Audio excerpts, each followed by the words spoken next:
Well, the UKIP MEP for the North East, Jonathan Arnott, is live on the line to me now. Mr. Arnott, good morning. Good morning. Do you still think he should be sacked? Yes, I mean, this is very simple. We have a chief constable who is sending out a message to criminals that the law is not going to be properly enforced for what is actually an incredibly serious offence. And we're not talking here about drug possession, we're talking here about drug dealing, and drug dealing destroys lives. Yes, but he points out that if you keep doing the same thing, nothing will change. And at the moment, it isn't working.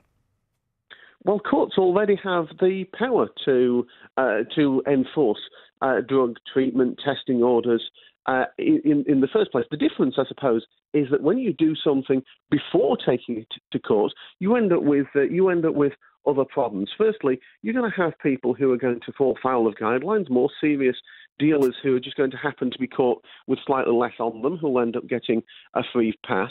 You're going to end up with situations where people who have been through these schemes, if they then stick two fingers up at the process, reject the help they've been offered, and do it again, then it's going to be treated by the courts as though it's a first offence, when it quite clearly isn't. And what we've got here effectively is a false dichotomy. This isn't about punishment versus rehabilitation, because courts can already impose that kind of community sentence.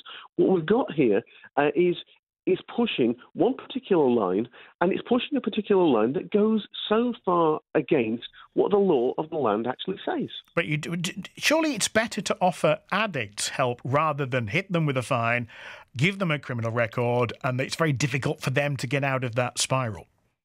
But again, you're talking about addicts here, and what we're talking about is the crime of dealing. And I've known people who have had their lives absolutely destroyed by these street dealers. I've spent time working with people who have gone through some of the most horrific situations imaginable. And when you see the people who are actually responsible for perpetrating that, drug dealing kills people. And if we send out a message that isn't a serious offence, then there is something deeply and fundamentally wrong. And it just seems to me sorry. So what do you think should happen to dealers?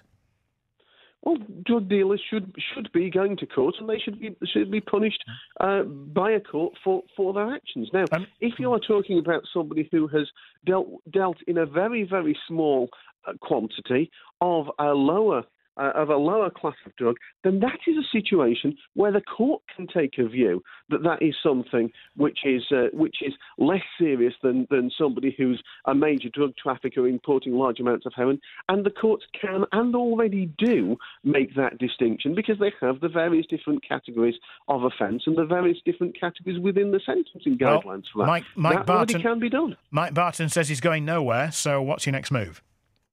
Well, I'm sure he's going to say that, but sometimes it is appropriate to simply point out when something is so fundamentally wrong and so fundamentally against what is right. Sometimes you just have to stand up for it. And yeah, I mean, I'm not likely to say this and suddenly he's going to be sacked. But it's right to say publicly as he should be. Jonathan Arnott, thank you very much. Mr. Arnott is the UKIP MEP for the North East.